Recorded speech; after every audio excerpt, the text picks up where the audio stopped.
Tout est rassemblé dans un seul petit fragment, en un seul verset, dans le livre de l'Exode. Une nuit a beaucoup observé. Exode 12, 42.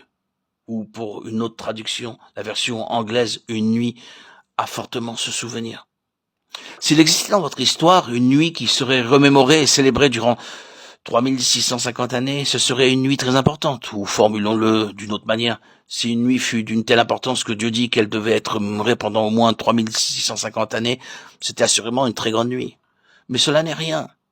Il est possible que dans nos vies, il y ait une nuit qui aille bien au-delà. 3650 années sont seulement un laps de temps.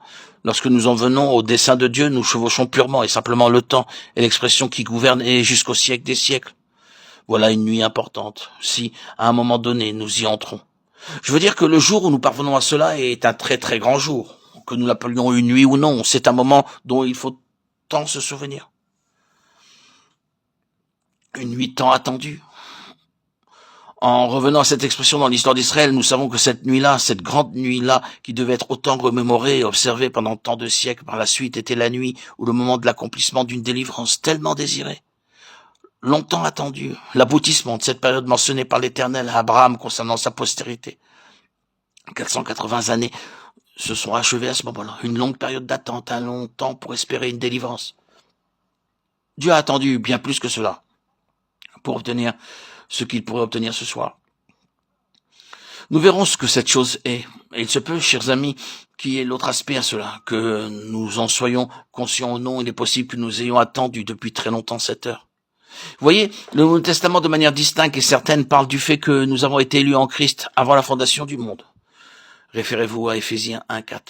C'était il y a longtemps, et cependant avec tout ce temps qui s'étend derrière des personnes entre à présent au bénéfice de cette élection, dans la signification et la valeur de cette élection éternelle de Dieu. Et beaucoup d'entre nous savent que nous sommes entrés dans quelque chose avec le Seigneur.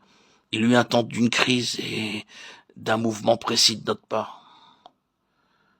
Mais avons-nous réalisé que cela n'était pas juste une occasion dans le temps ou quelque chose vers quoi nous sommes allés ou qui est venu à nous à un certain moment? Cela jaillit directement de l'éternité passée. C'était un moment éternel, une heure éternelle, un jour éternel. Ce n'est pas seulement quelque chose dans le temps. Et ce qui est sur mon cœur, c'est d'essayer d'apporter devant vous quelque chose de l'immensité de ce à quoi nous sommes appelés. Que si nous y entrons pour la première fois ou non, nous en parvenions à une nouvelle compréhension de cette chose et un nouveau sens de ce qu'elle représente. Ce pourquoi Dieu a attendu et dans un sens pour lequel nous attendons depuis très longtemps. Depuis avant que nous soyons nés, si vous pouvez comprendre cette façon de parler, nous attendions quelque chose que Dieu nous destinait. Et si nous le saisissons, et nous ne le saisissons pas toujours au jour où nous naissons de nouveau, nous savons que quelque chose s'est produit, que quelque chose de très grand s'est passé.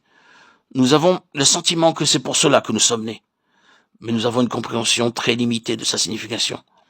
Et là est prévu un moment ou des moments dans nos vies où quelque chose de cela déferle sur nous d'une nouvelle manière.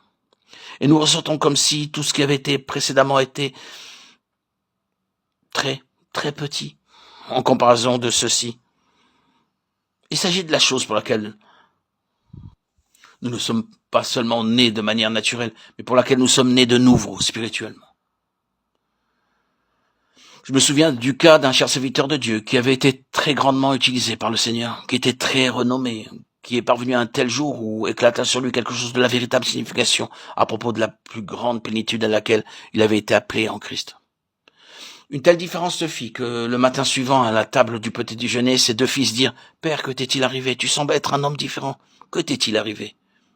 Il est retourné au pupitre de sa grande et fameuse église et les gens commencèrent à dire « Qu'est-il arrivé au pasteur? Il semble être un nouvel homme. » Alors qu'il sillonna le pays où il était connu, la même question se posait. Qu'est-il arrivé? Que lui est-il donc arrivé? Il me le dit personnellement. Vous savez bien que ma conversion fut une chose très réelle. Ce qui m'est arrivé a rendu ma conversion comme n'étant rien comparé à ce qui m'est arrivé ces quelques derniers jours. Peut-être attendons-nous quelque chose comme cela. Eh bien, ce serait une journée ou une nuit à se souvenir beaucoup. Ne le serait-ce pas si cela était ainsi? Eh bien, nous attendons. Et Dieu attend. Et pourquoi donc 480 années dans le cas d'Israël? Pourquoi l'attente? Si c'était l'intention de Dieu depuis toute l'éternité, pourquoi ce délai? S'il a déjà posé ses mains sur les personnes et les a amenées dans une relation avec lui-même, comme il avait fait avec Israël, pourquoi cette attente? Vous savez, il y a un mystère à propos des temps de Dieu. Bien sûr, c'est le mystère de la préscience de Dieu.